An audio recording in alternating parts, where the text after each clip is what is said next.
किसी शहर के रेलवे स्टेशन पर एक भिखारी रहता था।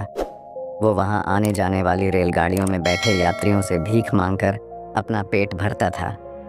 एक दिन जब वह भीख मांग रहा था तो सूट बूट पहने एक लंबा सा व्यक्ति उसे दिखा। उसने सोचा कि यह व्यक्ति बहुत अमीर लगता है, इससे भीख मांगने पर यह मुझे ज़रूर अच्छे पैसे देगा। वह उस लंबे व्यक्ति से भीख मांगने लगा। भिखारी को देखकर उस लंबे व्यक्ति ने कहा, तुम हमेशा मांगते ही रहते हो, क्या कभी किसी को कुछ देते भी हो? भिखारी बोला, साहब मैं तो भिखारी हूँ, हमेशा लोगों से मांगता ही रहता हूँ, मेरी इतनी औकात कहाँ कि किसी को कुछ दे सकूँ। लंबा व्यक्ति बोला, जब किसी को कुछ दे नहीं सकते तो तुम्हें मांगने का भी कोई हक नहीं है। मैं एक व्यापारी हूँ और लेन देन में ही विश्वास करता हूँ।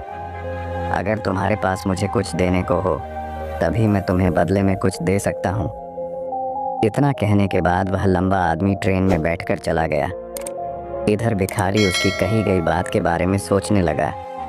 उस लंबे व्यक्ति के द्वारा कही गई बात उस भिखारी के दिल में उतर गई। वह सोचने लगा कि शायद मुझे भीख में अधिक पैसा इसीलिए नहीं मिलता क्योंकि मैं उसके बदले में किसी को कुछ दे नहीं पाता हूँ। लेकिन मैं तो भिखारी हूँ, किसी को कुछ देने लायक भी नहीं हूँ। लेकिन कब तक मैं लोगों को बिना कुछ दिए केवल मांगता ही रहूँगा। बहुत सोचने के बाद उस भिखारी ने निर्णय किया कि जो भी व्यक्ति उसे भीख देगा उसके बदले में वह भी उस व्यक्ति को कुछ ज़रूर देगा। लेकिन अब उसके दिमाग में यह प्रश्न चल रहा था कि वह खुद भिखारी है तो भीख के बदले में वह दूसरों को क्या दे सकता है। इस बात को सोचते हुए 2 दिन हो गए, लेकिन उसे अपने प्रश्न का कोई उत्तर नहीं मिला था। तीसरे दिन जब वह स्टेशन के पास बैठा हुआ था तभी उसकी नज़र कुछ फूलों पर पड़ी जो स्टेशन के आसपास के पौधों पर खिल रहे थे। उसने सोचा, क्यों ना मैं लोगों को भीख के बदले कुछ फूल दे दिया करूं।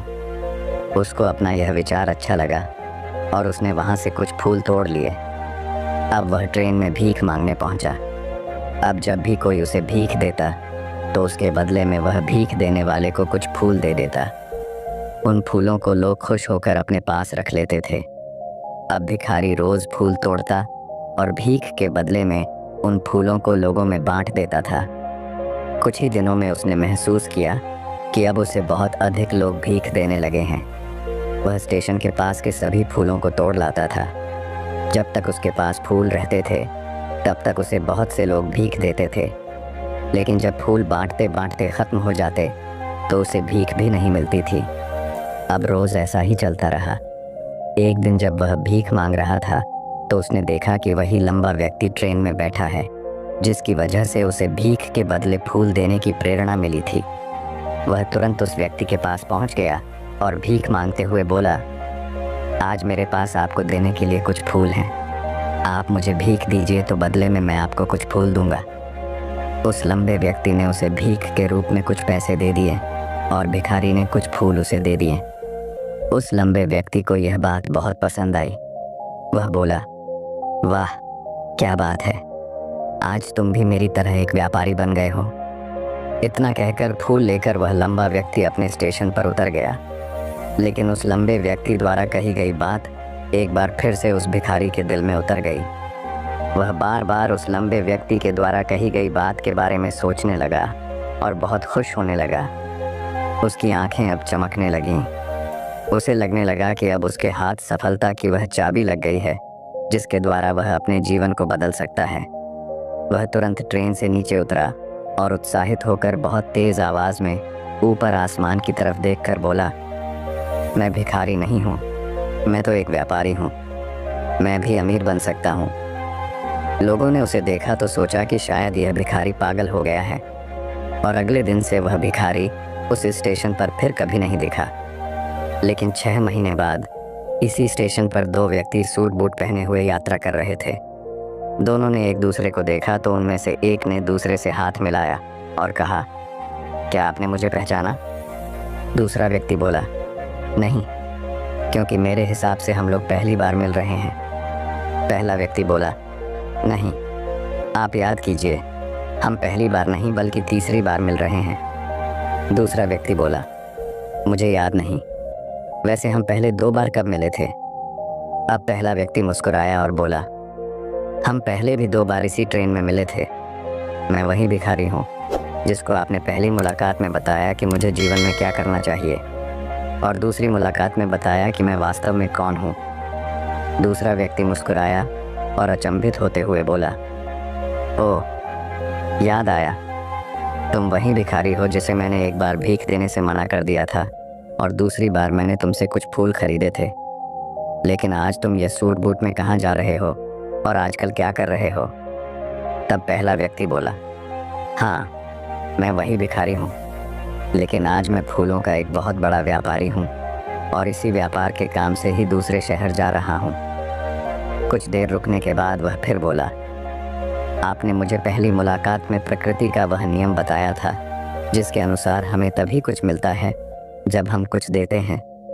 लेन देन का यह नियम वास्तव में काम करता है। मैंने यह बहुत अच्छी तरह महसूस किया है, लेकिन मैं खुद को हमेशा भिखारी ही समझता रहा।